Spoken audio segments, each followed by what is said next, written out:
Hello అండి, welcome back to కొలువుల బడి official YouTube channel. Guys, మనకు టీజీపీఎస్సీ నుంచి ఒక లేటెస్ట్ అప్డేట్ అనేది రావడం జరిగిందండి. జూనియర్ లెక్చరర్ సంబంధించినటువంటి ఏదైతే కమిషనర్ ఆఫ్ ఇంటర్మీడియట్ ఎడ్యుకేషన్ సంబంధించినటువంటి ఏదైతే నోటిఫికేషన్ నెంబర్ 22 సంబంధించినటువంటి నోటిఫికేషన్ ఉందో వాటికి సంబంధించినటువంటి 5th స్పెల్ వెరిఫికేషన్ సర్టిఫికేట్ సంబంధించినటువంటి అప్డేట్ అనేది రావడం జరిగింది.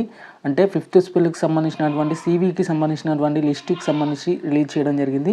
ఇక్కడ వీటికి సంబంధించినటువంటి 5th spell certificate verification on the basic of examination held from 12/9/2023 to 14/9/2023కి సంబంధించినటువంటి కొన్ని స్పెల్కి సంబంధించినటువంటి డేట్స్ కూడా చెక్ చేసుకోవచ్చు అండి, అంటే సివికి సంబంధించి. ఇక 1/12/2024 from 10:30 AM to 5 PM at commission office TGPSC Nampally హైదరాబాద్లో మనకు సివి అనేది అయితే కండక్ట్ అయితే చేయబోతున్నట్లు ఒక వెబ్ నోట్ ద్వారా అందించడం జరిగింది.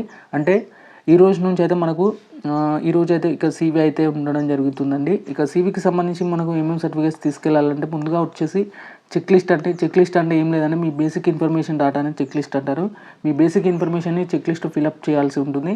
అలాగే నెక్స్ట్ వచ్చేసి అప్లికేషన్ పీడిఎఫ్ అంటే మీరు ఏ పోస్ట్కి అయితే అప్లై చేశారో దానికి సంబంధించినటువంటి డీటెయిల్ పీడిఎఫ్ అనేది 2 కాపీస్ అయితే ఉంచుకోండి.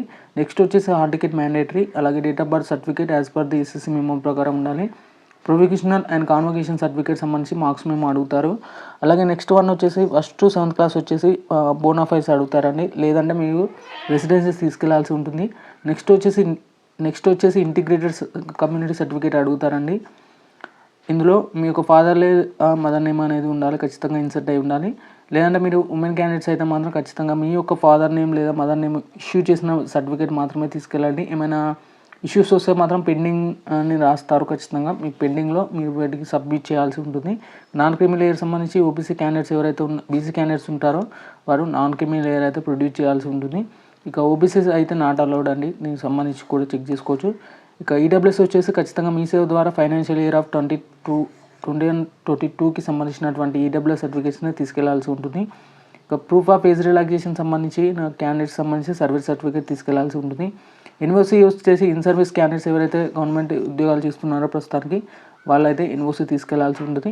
ఇక 2 కాపీస్ ఆఫ్ అసిస్టేషన్ ఫామ్స్ అండి duly signed by the gazetted ఆఫీసర్తో సైన్ చేసి తీసుకెళ్లాల్సి ఉంటుంది. అసిస్టేషన్ ఫామ్స్ వచ్చేసి మనకు కమిషన్ వెబ్సైట్లో అప్లోడ్ చేయడం జరిగింది. ఇక any other relevant in the pursuance the notification number 2022కి సంబంధించి కూడా ప్రొవైడ్ చేయడం జరిగింది. అంటే ఈ రోజు నుంచి మనకు వెబ్ లింక్స్ అనేది వెబ్ ఆప్షన్స్ పెట్టుకోవచ్చు అండి 1/12/2024కి సంబంధించి. అలాగే 3 లేటెస్ట్ పాస్పోర్ట్ సైజ్ ఫొటోస్ అయితే తీసుకెళ్లాల్సి ఉంటుంది. ఇక హాల్ టికెట్స్ నెంబర్స్ వారిగా మనకు పోస్ట్ కోడ్ నెంబర్ 2 బాటనీ డిపార్ట్మెంట్కి సంబంధించినటువంటి సబ్జెక్ట్ చూసుకున్నట్లయితే టోటల్గా 3 క్యాండిడేట్స్ వచ్చేసి సెలెక్ట్ అయితే కావడం జరిగింది. If the above pickup certificate candidates do not come for the certificate verification on the above dates, their candidates could not be considered for the further process అంటూ కూడా కమిషన్ చెప్పడం జరిగింది. ఫ్రెండ్స్, ఇక మీకు ఎలాంటి డౌట్స్ ఉన్నా కానీ కింద కామెంట్ సెక్షన్లో కామెంట్ చేయడానికి అయితే ప్రయత్నం అయితే చేయండి. వీడియో నచ్చితే మాత్రం ఖచ్చితంగా లైక్ చేయడానికి అయితే ప్రయత్నం చేయండి. వీడియో చూస్తున్నా కానీ లైక్ చేయడం లేదండి, లైక్ చేయండి.